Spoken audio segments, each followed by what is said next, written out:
Hi, I'm Chris Suzuki. You're watching Asian American Sports with Rick Kwan.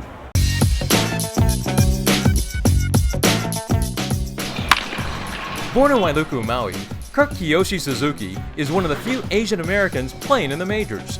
An All-American at Cal State Fullerton, he helped lead the Titans to the 2004 College World Series title by driving in the go-ahead run against Texas.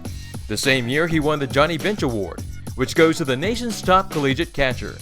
A second-round draft pick of the Oakland A's, he broke into the majors in 2007, and by 2008, had replaced Jason Kendall as a team starting catcher. What was it like growing up in Wailuku, Maui? It was nice. I mean, you got the beaches, the nice weather.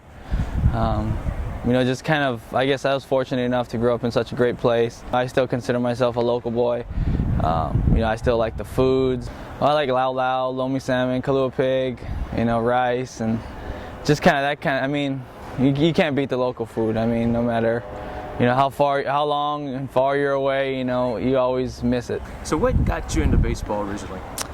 I don't know. It was just one of those sports that I just love to do, and I was always an outdoorsy kid. I love playing sports, soccer, basketball, baseball.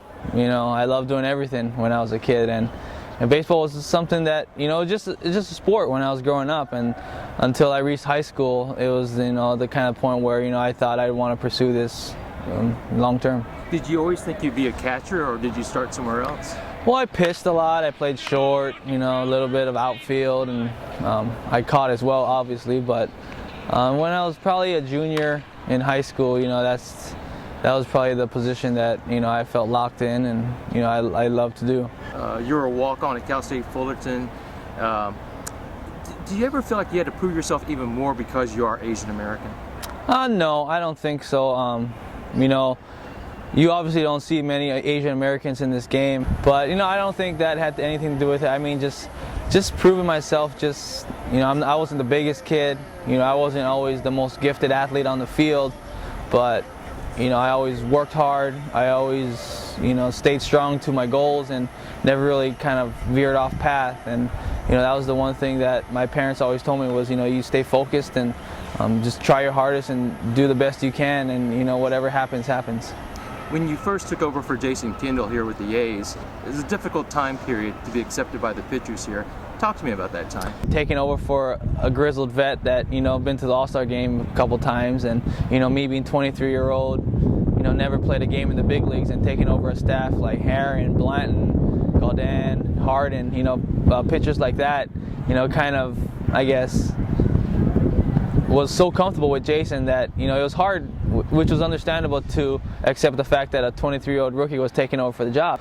And it was tough in the beginning, but it made me a stronger player and a stronger person just to go through what I've been through. It was rough. I think my preparation and my work ethic is what gains a lot of respect from the pitching staff and from teammates in general. I'm not a big guy that goes around and talks a lot and that vocal kind of leader. You see, I'm a guy that goes out on the field, works hard, prepares myself for the game, and gets myself ready to play every day. And I kind of do that. I kind of try to lead by example, more to say. I mean, I think as a player, a player that goes out and plays hard, does everything the correct way, it's a lot more respectable than a player that goes and just runs his mouth a lot. Earlier this year, there was a tragedy with the Angels pitcher Nick Adenhart dying. The survivor of that accident is a former teammate of yours.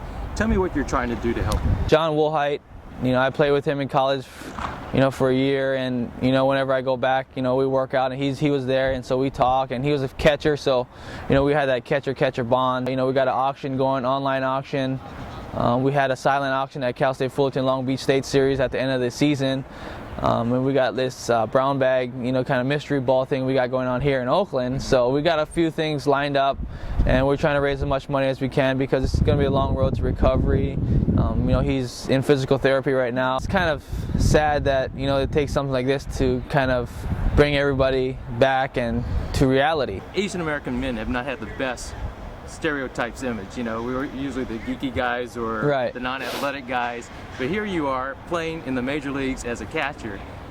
It's something I think a lot of Asian American men can look to and be proud of, that hey, this guy did it. Yeah, and you know, I wouldn't consider myself not a geeky guy or a dork or whatever you want to call it, but it is like kind of makes people proud, and you know, show them that, you know, there is, you know, future, and you know that we can do this kind of things. You're breaking stereotypes. Yeah, I guess so to say. So any advice for some young Asian kids out there who may want to play baseball in the majors one day? Yeah, and it's just about following your dream. I mean, my dream and goal was, you know, my short-term goal was to go to college at a good baseball school and be able to perform at the highest baseball level in college.